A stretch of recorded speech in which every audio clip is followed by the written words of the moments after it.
Baiklah, kita akan membahas tentang istilah-istilah yang muncul dalam hadis Rasulullah. Dalam kitab Al-Bukhari nomor 307, telah menceritakan kepada kami Musaddad berkata, telah menceritakan kepada kami Hamad dari Ubaidillah bin Abu Bakar, dari Anas bin Malik, dari Nabi sallallahu alaihi wasallam, beliau bersabda, sesungguhnya Allah Ta'ala menugaskan satu malaikat dalam rahim seseorang. Malaikat itu berkata, ya Rob, sekarang baru sperma, ya Rob, segumpal darah, ya Rob, segumpal daging. Maka apabila Allah berkehendak menetapkan ciptaannya, malaikat itu bertanya, apakah laki-laki atau wanita, celaka atau bahagia, bagaimana dengan rizki dan ajalnya? Maka ditetapkanlah ketentuan takdirnya selagi berada dalam perut ibunya. Di sini ada hal-hal yang menyatakan penetapan dalam jenis kelamin, dalam celaka bahagia, dan rezeki dan ajalnya. Nah, ini kita akan mencoba dijelaskan, nanti ada tambahan beberapa hal-hal yang dalam ketetapan hal-hal tertentu.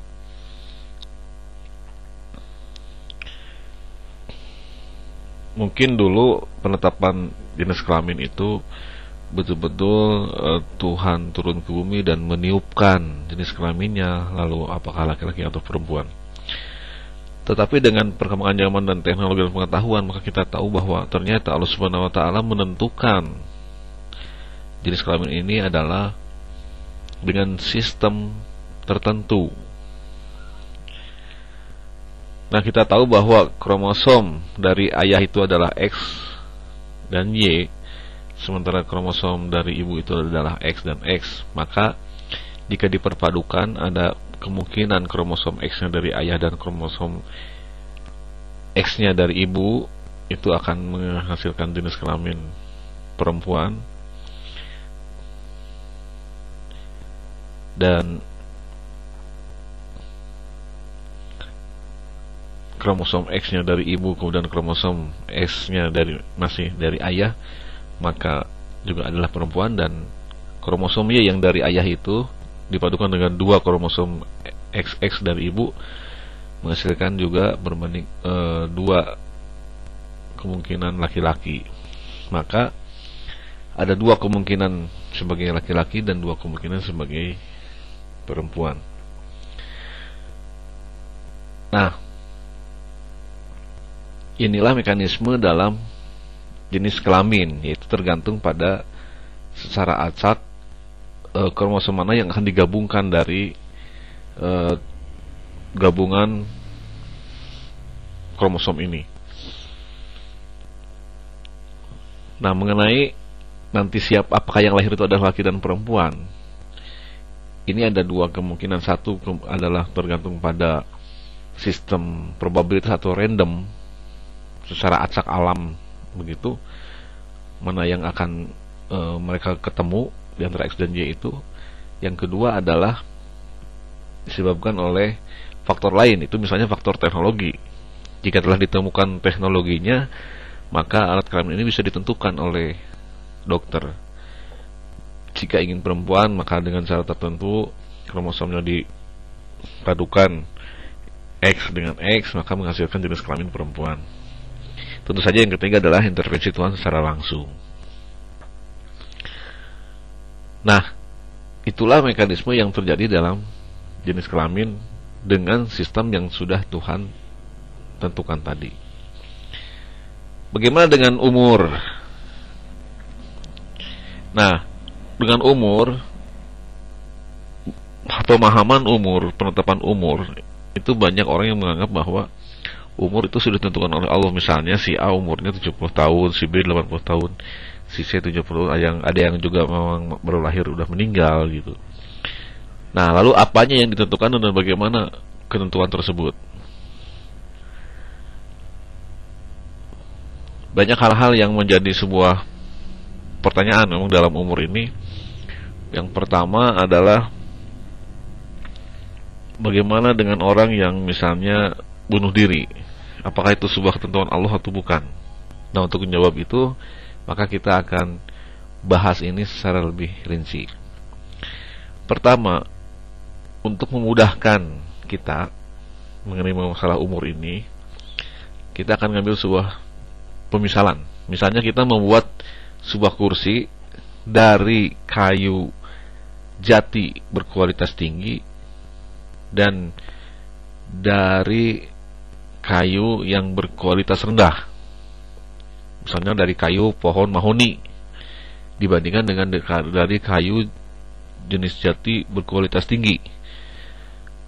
Bentuknya sama, startnya sama, maka pertanyaannya, lebih kuat yang mana di antara dua kursi itu? Maka kita sepakat bahwa jawabannya adalah tentu saja kuat kursi yang dibuat dari jati yang berkualitas tinggi jika diperlakukan dengan hal yang sama. Nah, demikianlah dengan umur. Tadi kita katakan bahwa seorang anak ini adalah hasil dari perpaduan kromosom ayah dan ibu. Sementara ayah dan ibu ini memiliki kualitas yang berbeda. Kualitas tulangnya, kualitas organ tubuhnya, kualitas ototnya, kualitas IQ-nya, ini punya kualitas tertentu, lalu menghasilkan seorang anak. Maka anak ini adalah juga hasil perpaduan dari kualitas ayah dan ibu. Oleh sebab itu, ketika anak ini sudah menjadi janin, maka secara otomatis alam ini sudah menghitung namanya daya hidup si bayi tersebut. Jika dia dilahirkan dengan selamat, kemudian bagus pemeliharaannya, maka akan ada titik maksimal hidupnya. Jadi misalnya dengan kualitas tertentu, maka bayi ini akan hidup selama 80 tahun misalnya, seperti itu kekuatannya. Jadi kalaupun dimaksimalkan seperti apapun, dia akan mati pada umur 80 tahun. Nah, jika dia tidak dipelihara dengan baik atau mungkin bunuh diri, ya dia akan mati di situ. Nah, untuk lebih memudahkan lagi, bahwa yang disebut dengan ketentuan umur itu adalah lifetime istilahnya, atau daya hidup. Contohnya adalah lampu proyektor. Lampu proyektor itu di dalam menunya itu sudah tertulis di pabriknya bahwa misalnya hidupnya ini adalah 1500 jam. Artinya kalau sudah digunakan selama 1500 jam, maka si lampu akan mati secara otomatis. Tetapi itu kalau dipelihara. Tetapi kalau misalnya tegangan listriknya nggak bagus, atau mungkin jatuh, atau mungkin cara mematikannya nggak benar, maka bisa jadi lampu itu mati sebelum 1500 jam karena ada perlakuan yang salah terhadap lampu tersebut. Maka yang disebut dengan pabrik menetapkan umur lampu itu adalah lifetime-nya atau daya hidupnya. Itu jika dipelihara dengan sebaik-baiknya, maka dia akan umurnya adalah akan panjang, yaitu 1500 jam. Tapi jika tidak digunakan dengan sebaik-baiknya atau ada kesalahan dalam menggunakan lampu tersebut, maka dia akan mati sebelum waktunya. Artinya dia akan mati sebelum lifetime-nya habis. Nah, mudah-mudahan ini bisa dicerna. Oleh sebab itu, kita mengenal disebut dengan angka harapan hidup. Misalnya di Jawa Barat saja, itu angka harapan hidupnya rata-rata 61,13 tahun. Nah, ini setiap kota berbeda-beda. Sukabumi 59,14 tahun, Bogor 60,69 tahun. Nah, setiap pemerintah berusaha untuk meningkatkan angka harapan hidup ini. Jadi kalau semakin tinggi harapan hidup rakyatnya itu, maka negara itu dianggap sebagai negara yang semakin bagus, makmur dan sehat.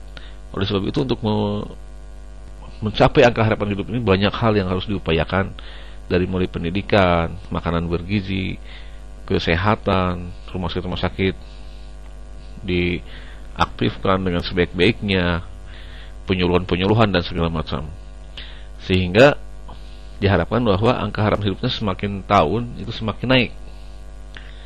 Nah, soal itu maka di sini kalau konsepnya menggunakan lifetime, itu tidak ada bentrokan apapun dengan takdir bahwa umur seseorang itu ditentukan oleh Allah Subhanahu wa taala. Sebab yang Allah tentukan adalah lifetime-nya atau daya hidupnya. Maka usaha pemerintah menaikkan angka harapan hidup ini bukan merubah umur dalam takdir seseorang. Justru pemerintah berharap bahwa manusia, rakyatnya ini adalah umurnya itu mendekati, kalau bisa sama dengan yang Tuhan tetapkan lifetime-nya. Jadi kalau waktu janinnya itu secara perhitungan bahwa dia akan hidup selama 80 tahun, maka ketika dia dilahirkan di muka bumi harus dipelihara sebaik-baiknya agar dia mencapai umur yang ditetapkan oleh Allah SWT sebagai daya hidupnya, yaitu umur 80 tahun misalnya. Jadi pemerintah berusaha semaksimal mungkin menyehatkan warganya agar dia hidup sesuai dengan daya hidupnya yang telah diberikan itu. Jadi jangan sampai daya hidupnya 80 tahun, tapi karena kurang dipelihara dengan baik, maka baru 30 tahun sudah meninggal dunia, atau baru 50 tahun sudah meninggal dunia misalnya. Nah, jadi kita tidak memperpanjang umur. Umur itu tetap daya hidupnya. Justru kita berusaha mendekati yang sudah Tuhan berikan pada umur itu, atau daya hidupnya itu.